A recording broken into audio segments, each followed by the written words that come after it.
name's Michelle Czernin. I own a PR firm called PPMG, which is Popular Press Media Group. We work extensively within the entertainment industry. We also work in the diplomatic fields. We work somewhat across the board. We're very particular that our clients dovetail with each other. And the social media side, it really depends on the necessity of the client. We have different clients with different needs.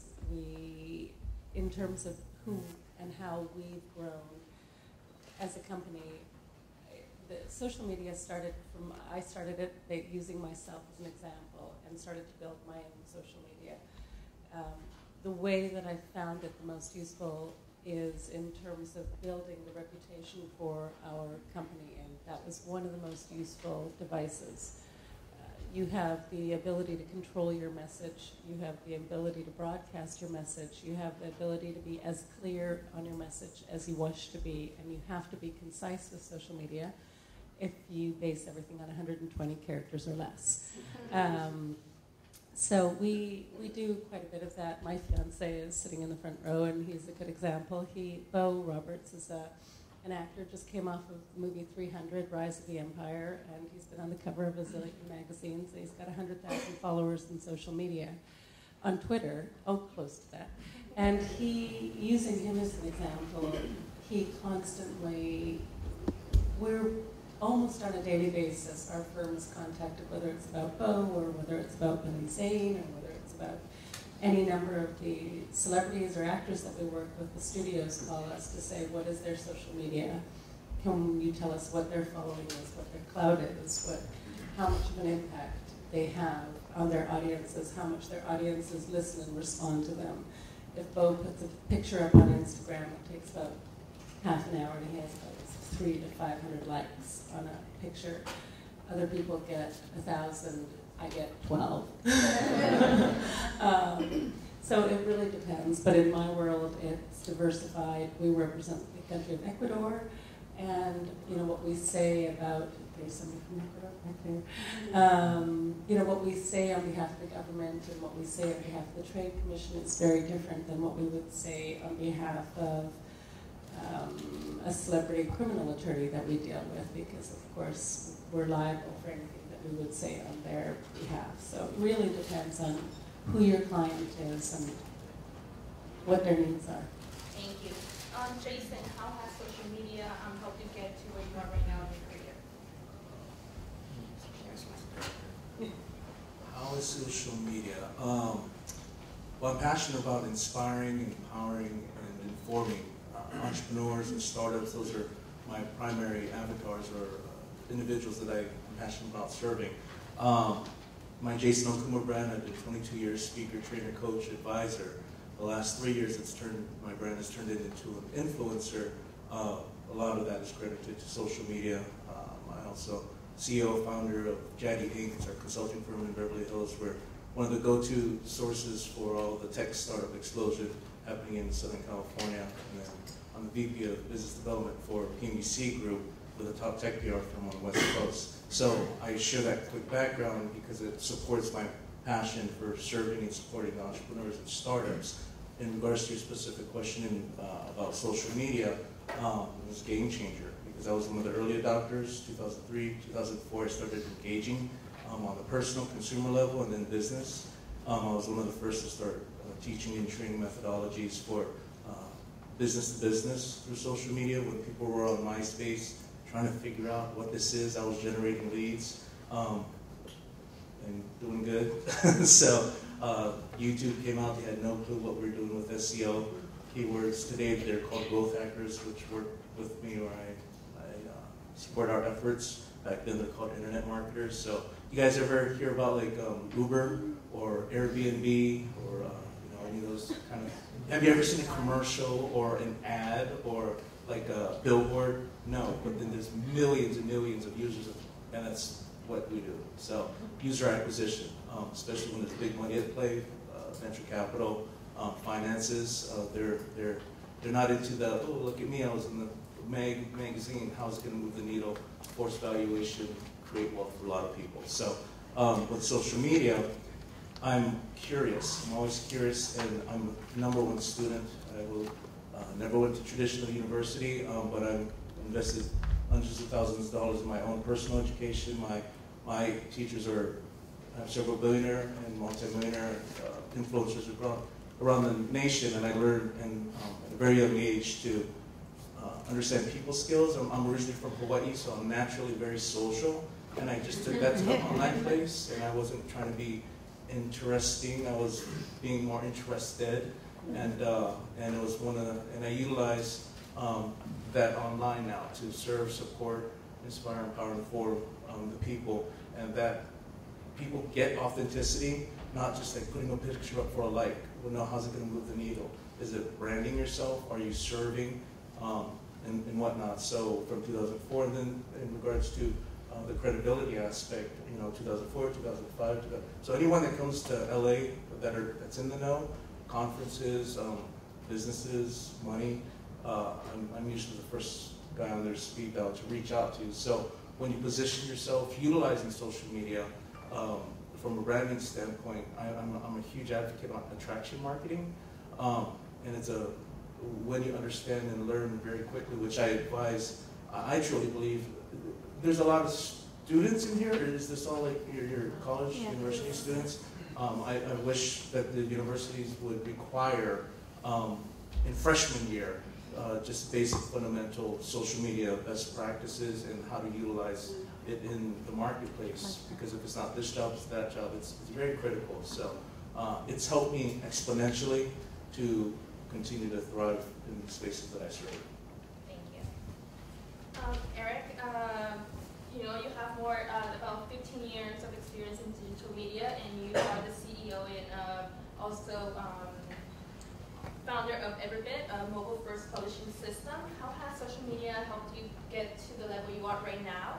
And also, as a large percentage of content in social media platforms is consumed through mobile devices, do you feel like the saturation of information diminishes the message, and how are you addressing that with your app? Yeah, thank you. Yeah, I mean, social media has changed the world. And the same with mobile devices. If you look around this conference here, most everyone has a smartphone, and they're tweeting out, tweeting out photos, posting them on Instagram, putting on Facebook, Pinterest, Google Plus, you name it. There's a lot of social media, and it's a great way, as Jason said, to build a brand and to get a message out. And as Michelle said, that's with my background in journalism. Right now, social media has changed journalism also. Now it's become a distribution channel. So it used to be, newspapers, television stations. That's how they control how the media got distributed. That's changed with social media. So now you have, Facebook controls distribution, Twitter, controls distribution, Google search, all these things. So it's changed the game for media in a huge way. And journalists and media organizations are trying to figure out, what the next step is. You look at a lot of news organizations that you hear about, a lot of cutbacks, a lot of staffs getting and budgets getting cut, and then you look at the news, you see a lot of the same headlines, across local news broadcasts, local regional papers. You're going out of business. Los Angeles Times, big papers, going from 1,500 people to 500 in a few years, and that now we're at a transition in journalism and trying to figure out what the next step is, because journalism, I believe, is essential for democracy, and speaking truth to power. You need to have journalists doing reporting to ensure that we have democracy, and so it's really important to figure out what the next step is. That's why creating this tool called Everbit is a mobile platform for publishing and telling stories using your phone first. So you can, anyone with a smartphone will be able to create bits of media and string those bits into a story.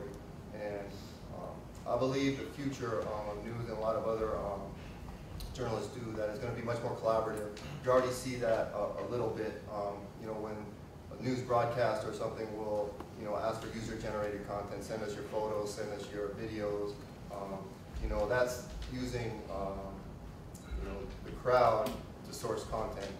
You see it in big stories now, like in Ferguson, or what happened in France a few weeks ago. You know, the video that was shot was just from, you know, everyday people, but they become reporters, and that's going to become, you know, much more important now. With everyone having phones, you know, around the world, there's a lot of stories that can be told that aren't being told right now, and so we want to empower people to tell those stories, and then use, you know, social media as a way to get that information out. But these social media platforms are also, you know, figuring out, you know, or journalists are, you know, and social networks need to work together, because right now the social networks have a lot of the power, and you know, they're putting out a lot of stories, but they don't really have the journalism ethics. So Facebook, you know, they are controlling the news feed. What you see is based on a lot of algorithms and a lot of machine learning and a lot of things behind the scenes, that technology that you know, everyday people aren't really even aware of what you see. So that's why, you know, there's an important story like Ferguson going on, but you're going to see more ice bucket stories in your feed, because that's what people are sharing. That's the content that's going viral, and you know, that's what everyone wants to go viral. But that isn't always the most important story of the day, and so it's important for these social networks to have an understanding of journalism ethics, and you know, because they are acting, they are controlling the news in a sense, so they have to, you know, abide by certain standards, you know, that journalists do in ethics. And right now, that's not really the case, but I think there was a story in Medium just today that I read where, you know, Facebook is doing a test in Tennessee to look beyond just using an algorithm to determine what story you see in your news feed. So, I mean, I think, you know, the future is really, for journalism, this is a golden age. It's just the beginning, tip of the iceberg of what mobile and how it's going to change the future of news. But I'm really excited about it, and you know, that's why I'm building this tool. You know, we're in private beta right now. We're going to launch this spring, and we really think has the power to you know, change the world. Thank you, Eric.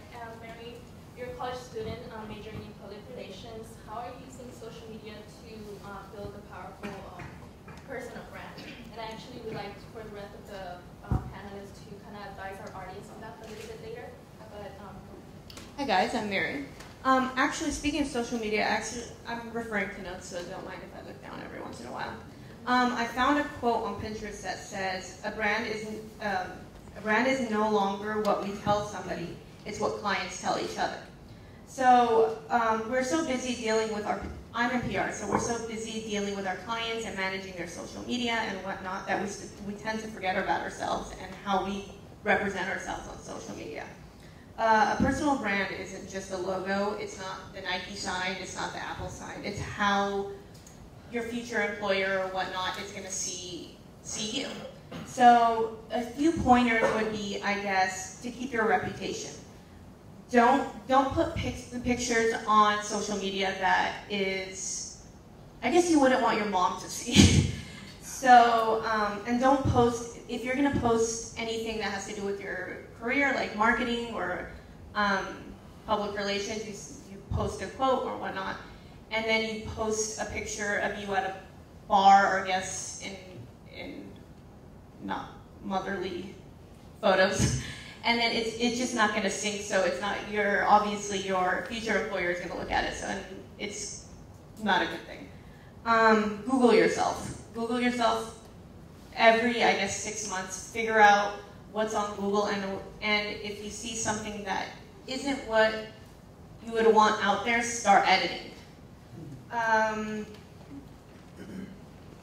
Everybody should get involved in your career. I guess, like, I'm involved in PRSSA Nationals, so start getting connected to people on Twitter with it, and start connecting with people in higher areas. When you connect with them, although you might tweet them a few times, you might not get their attention, but the more you tweet with them, the more they know who you are. And then you can send them an email, and they'll know who you are, and you start gaining your personal brand of, say, for example, Mary.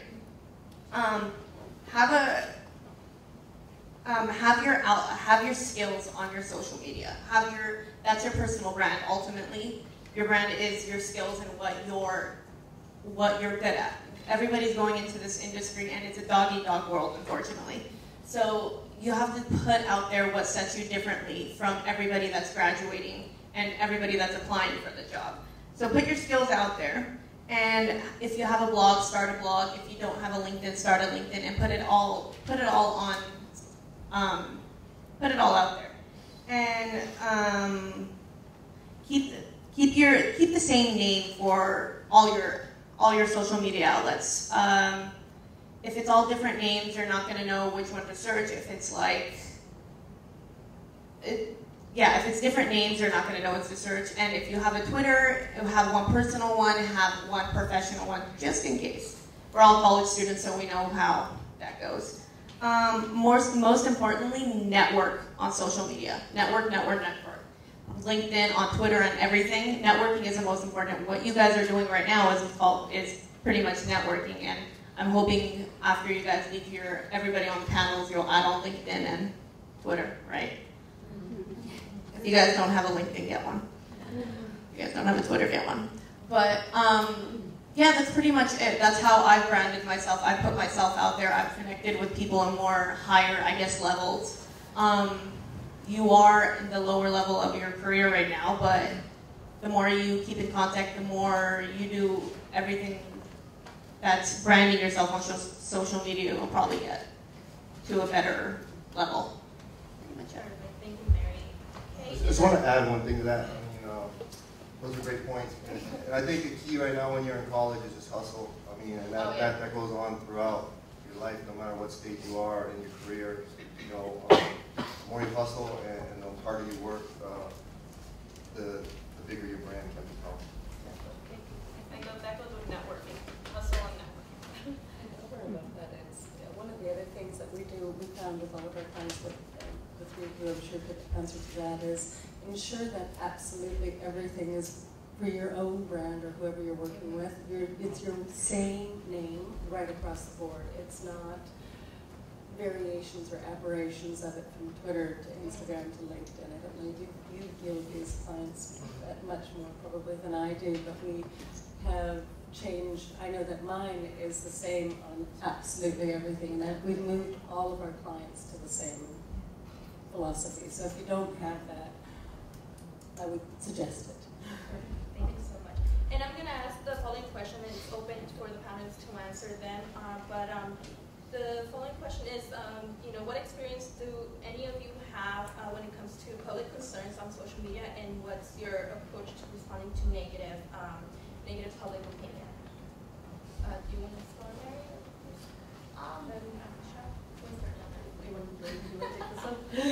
You probably do. So, you had a couple. Yeah, you had a couple. The question was basically, how do you deal with negative public opinion on social media, let's say for your clients? Okay. Think before you do. Don't get emotional. Don't get mad. Get data. See what assess and define what was damaged, if there was damage. Sometimes you don't want to engage because, especially on social media, depending on who's trolling or what's coming at you, you make a mountain out of a molehill. So sometimes someone's just blowing something up and then you just let it go by because it's social. That was so 60 minutes ago. Whereas if you engage, you could bring this into a 60-day nightmare and then you don't have business anymore. Just because of what, remember, communication is not what's said, it's what's understood. So the perception of what was some intern at a PR firm that sent out without getting cleared by their management or whatnot could be detrimental, whether you're at a job or at your own company or business. So think before you do, and there's not always a requirement, especially I'm an influencer, I run with a lot of top influencers as well. So if it's a personal brand, there's one way, and then there's, like for you, if you're dealing with organizations, countries, companies, whatever those spaces, there's a different way of handling it as well. and you want to pick and choose your battles, I guess, as well. So. Yeah, to follow up on that, this is just an example. I used to work at New England Sports Network in Boston, and I was editor for NESN.com, their website. It's a home, cable television home, Boston Red Sox, Boston Brew. So I did, had a blog, I wrote a lot of columns, and one time wrote one about the Red Sox after they acquired Adrian Gonzalez and Carl Crawford, and they made a bunch of free agent acquisitions. They were considered a favorite to win the World Series. So I wrote a column saying that they could, comparing them to the 1927 Yankees, who were considered one of the best, if not the best, team in Major League Baseball history. And I said they could go down and win the World Series and go down in history as the best. So this was on New Year's Day, I believe it was 2012, and got the Yankees fans weren't happy about it, put it like that. And got a lot of just negative tweets, daily, hundreds. And Yankees fans can be, not the most politically correct type of people in the world. So they're saying a lot of things. And when I first read it, it made me mad. I looked and the things that were being said made me mad. But you can't do anything about it. You can respond, but I learned in those situations, it's just kind of a no-win situation. You're not going to get very far. So I took the approach. I just didn't respond and didn't engage. That was kind of the policy we had at NESN. It was don't engage with trolls or negative people, because it just it's kind of a waste of time. And so just move forward. And but it went on for a long time. People keep reminding me, even this year, still they'll come out of the woodwork and point it out. How they called for me to be fired. You name it, call me every name in the book. But you have to have a thick skin. I guess the point is, in the public, or now anyone can communicate with anyone. The world, you could communicate with somebody in China. You could communicate with somebody in Europe, Italy, anywhere, and that's what social media has done, and the internet. It's really, made the world, a global village. So, as Jason said, you have to think, act, the kind of image you want and the reputation you want is, and how you want people to perceive you. That's what you have to put on social media, and that's how you have to portray yourself. It's easy to get caught up in negativity and get emotional. But take a step back when somebody writes something negative about you, or calls you out on Twitter or Facebook or whatever the platform is, because it will happen. The further you go in your career and the more you advance, the bigger you get. There's always somebody who wants to take you down. You look at the Super Bowl now. What's going on with Deflategate and all of this. The Patriots are a winning organization. They continue to win year after year after year, and that spurs a lot of jealousy. So, whatever side you're on, whatever fan you're rooting for, you have to respect winning. But it also works both ways, and it can upset people. I don't think letting a little air out of football, whether it happened or not,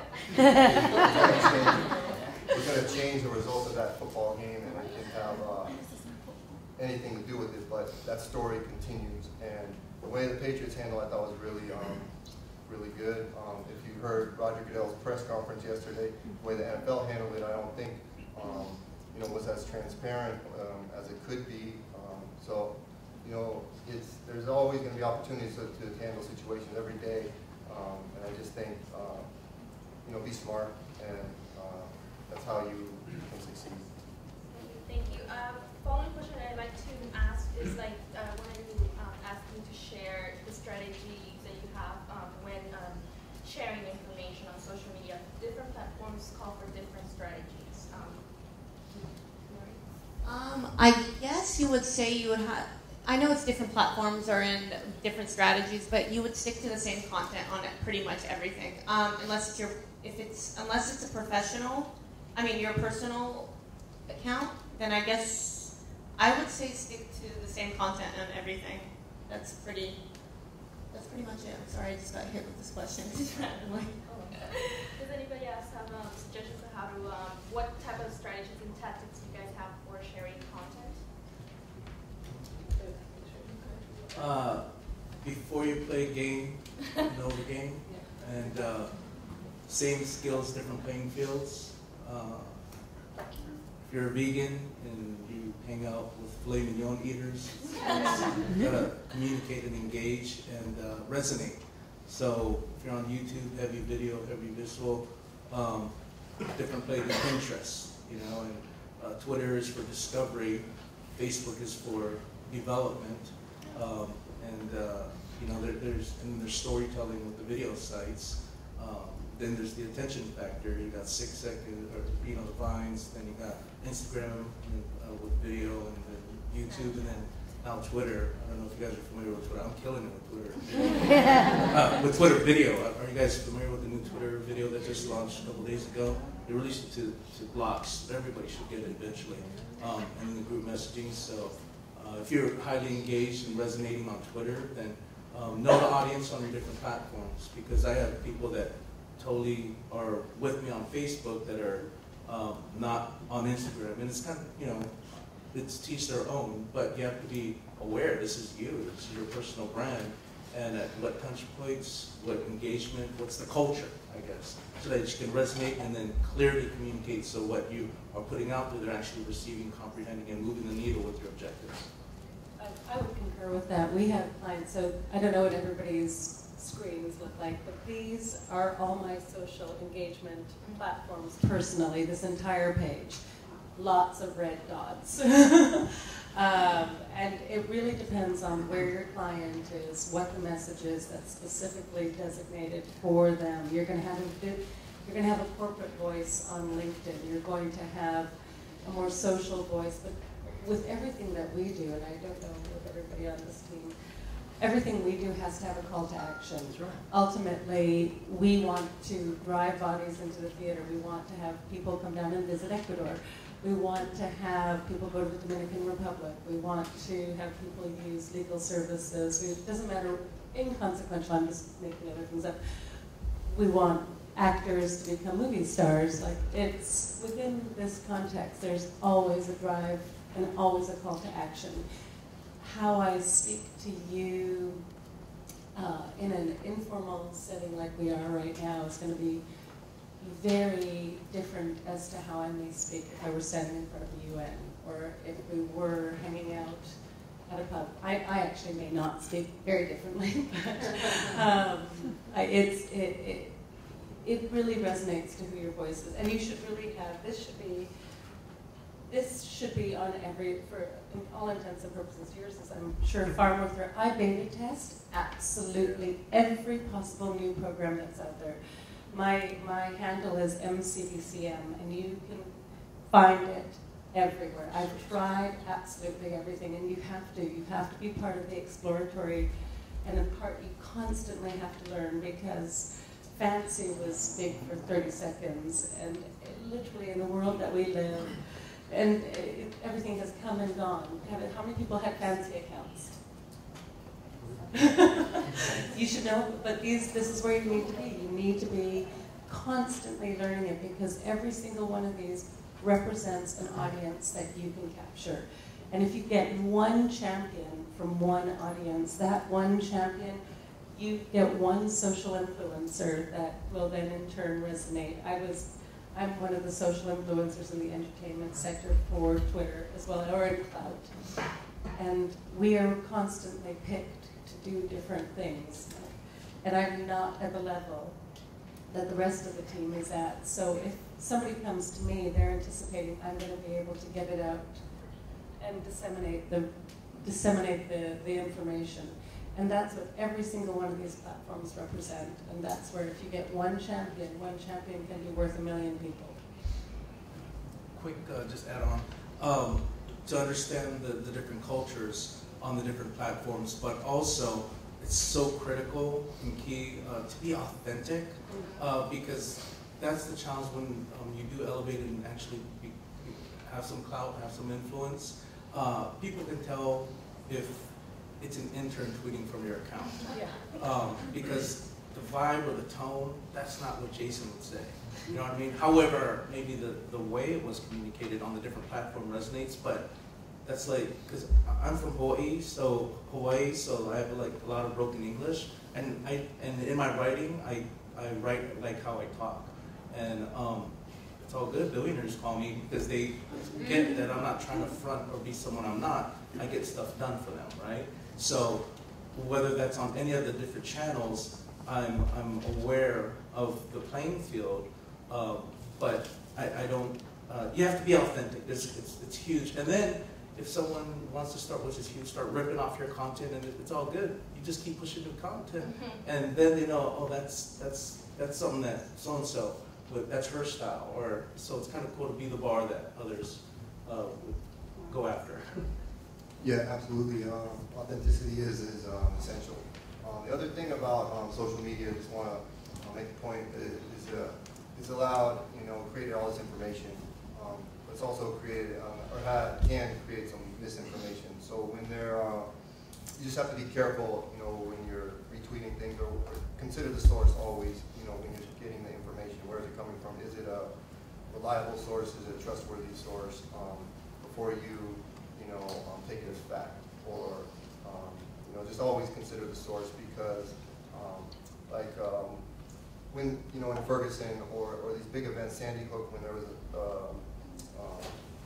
that hurricane in New York City, there's a lot of information coming in. It's hard in real time to verify what's true and what's not true, and crowdsourcing is a good way to do that. But just before you start retweeting or putting information out as fact, just especially if you're in journalism or that type of field, fact check it. Do your research. It's more important to be right than to be first. So getting to the point where you can be right and first.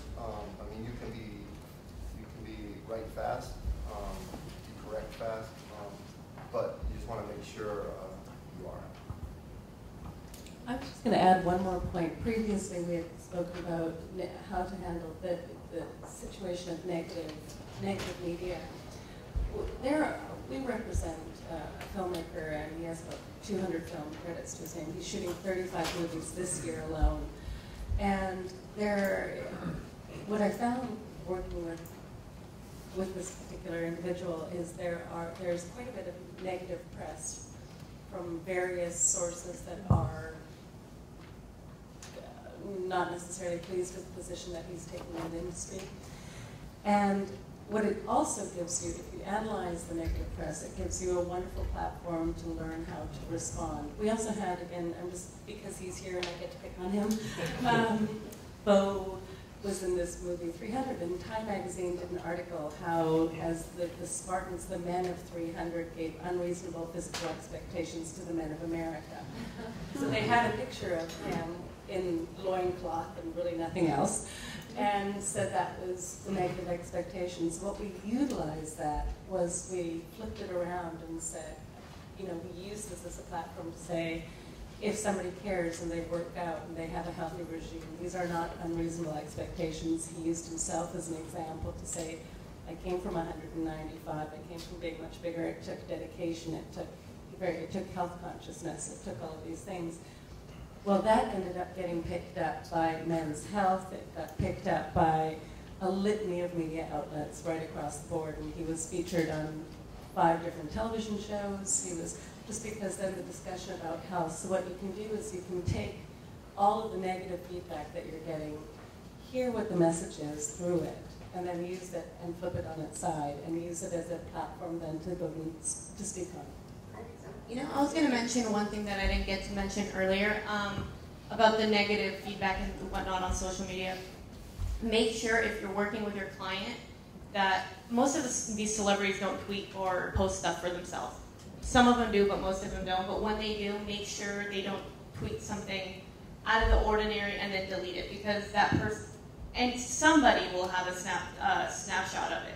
So if you think that person hasn't got a snapshot of the negative response you give back to them, if you like say somebody says something and you respond in a negative way, and then delete it because your publicist says it's not the right thing to do. Somebody has a picture message of it and is putting it all over everywhere, or on TMZ and Perez Hilton or whatnot. So be careful with that. Unless that's exactly what you want. Well, from publicity, PR side. yeah, exactly. That's great media. It depends on what it is. Depends on what it is. We have 15 minutes left. I just wanted to open it up for any questions the audience might have. If you were representing, this is a heavy topic, but if you were representing Bill Cosby, for instance, he has not, I mean, he has criminal things that are, I mean, civil trials potentially pending against him, but would you, he has not made a statement, a full statement regarding it, would you advise him to make a full statement and try to clear things up, or No. not? If it were in my court, first of all, you're working very, very closely with a legal team, a management team, an agent team, a business representative team, most likely a series of studio attorneys.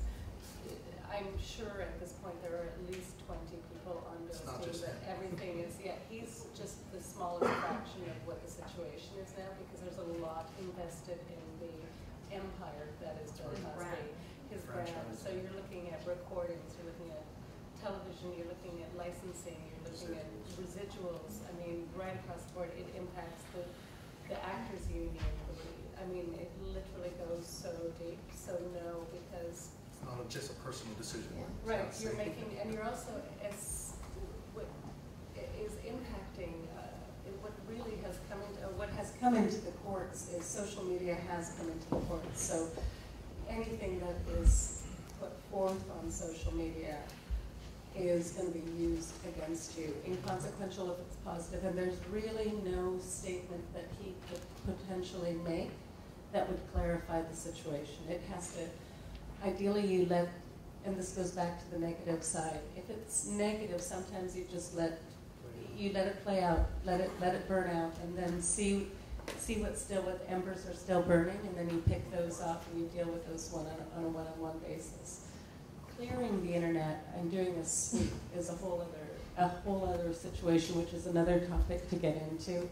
I've been a cleaner for quite some time, and it's not an easy. It's expensive. It's expensive. It's very good, but it's a difficult process getting people not to just bury stories, but to delete them. You know what? And it's a journey. I'm on the opposite end of that. I'm on the PR side of that. So if you don't say anything about it, you automatically look guilty. And that's what, obviously this was not in Bill Cosby's crisis plan of what to do if something went wrong. But the more you look, the more you don't say anything, or the more you lag it, the more guilty you may look. Because you're not defending yourself, you're not apologizing to, I wouldn't say apologizing would be, I guess, if you're guilty, but making a statement to those people. If you're not acknowledging them, it's going to get worse and worse. So that's my end of it. Hi, my name is Lorena, and I work at a college university. And right now we're dealing with, just how to say it, on campus we're dealing with, I have to help my public affairs department figure out how to address culturally insensitive, like cultural appropriation that happens within our Facebook on the university level, but then also in terms of when students, like the Penn State situation where Chi Omega dressed up as Mexicans and said, the grass, so all those kind of things, I'm having to go in to talk to them about it because I do cultural work, and so I'm wondering, what are tips to give like PR people when, I mean, I've heard you say something in terms of like being authentic, but also just in terms of like, what we produce is also what we're gonna like receive, right? So Absolutely.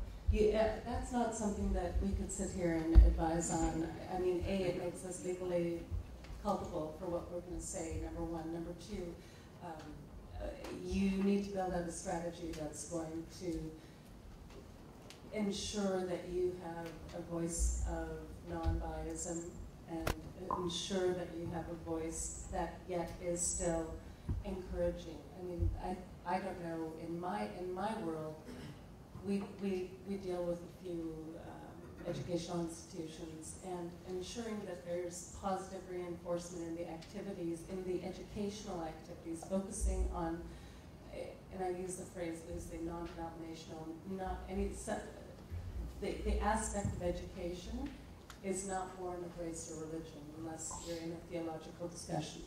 And you focus on that and focus on the strength of your educators and focus on the reach of your audience and the impact that the students are going to have inherently on their community and on their culture by taking your courses.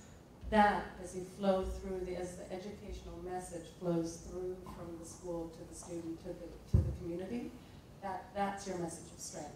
But you'd have to really sit down, and that's not my advice to you. I'm just clarifying. You charge by the hour. Any other questions?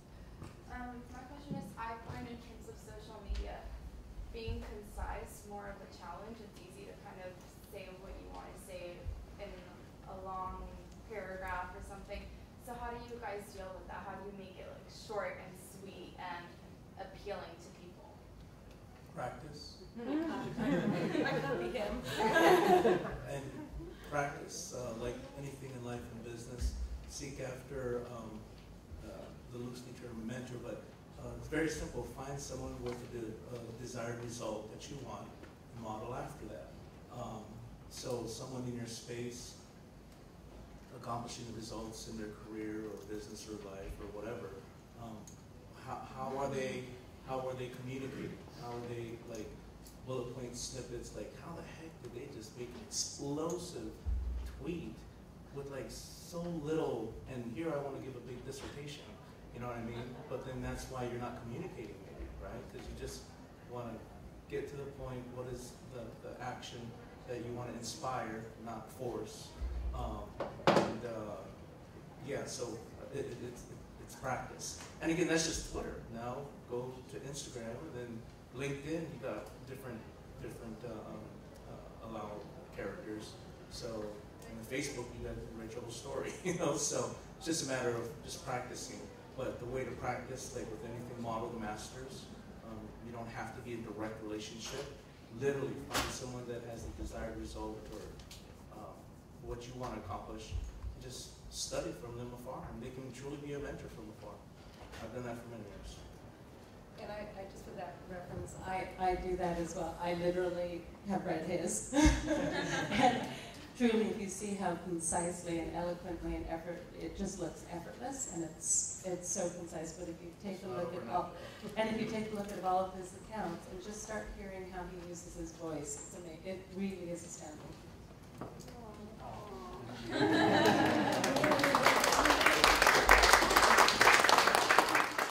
Say Twitter-wise, if you're trying, we have awesome information. But I was gonna say, if you're trying to do something in the 140 characters, and you're trying to look professional, don't use you or two. Don't make shortcuts. Try to minimize it as much as possible.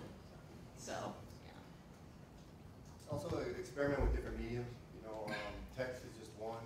You know, you have audio, video, photos. Animations.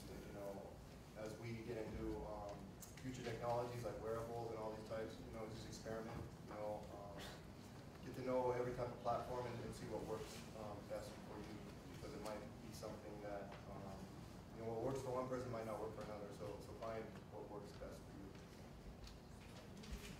Any other questions?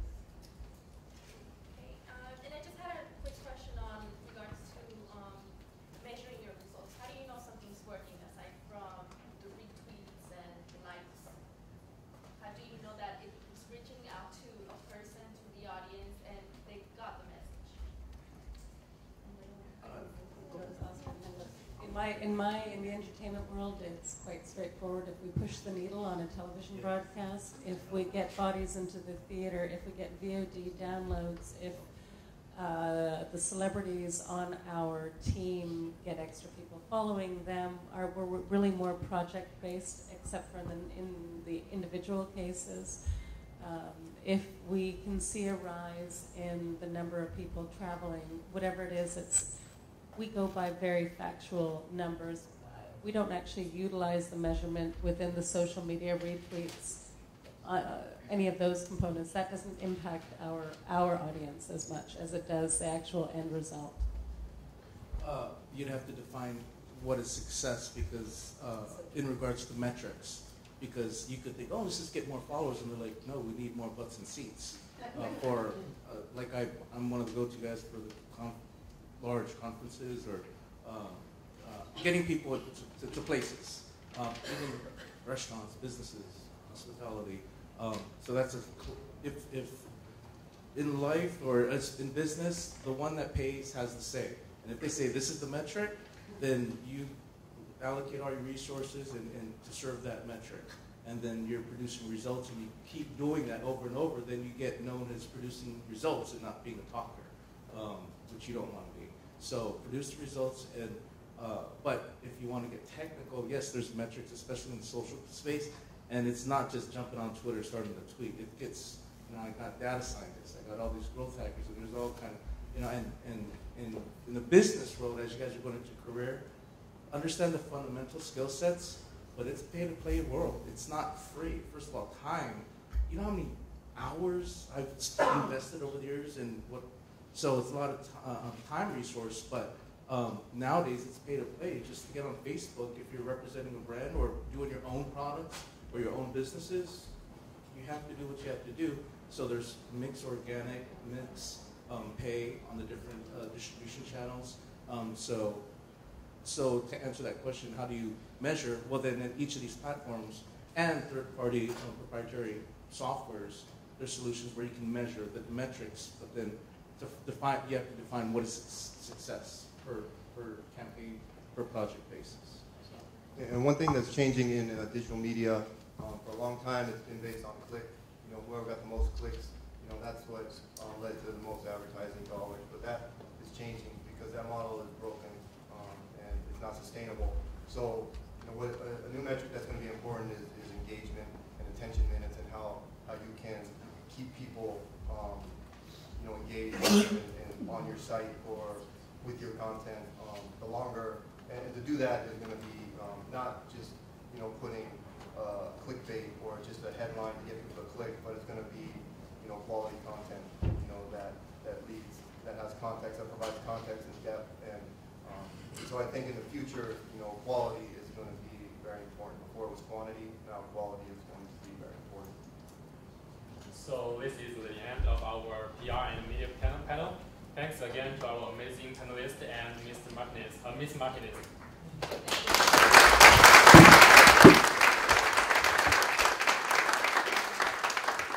We will continue shortly. Please be back in your seat.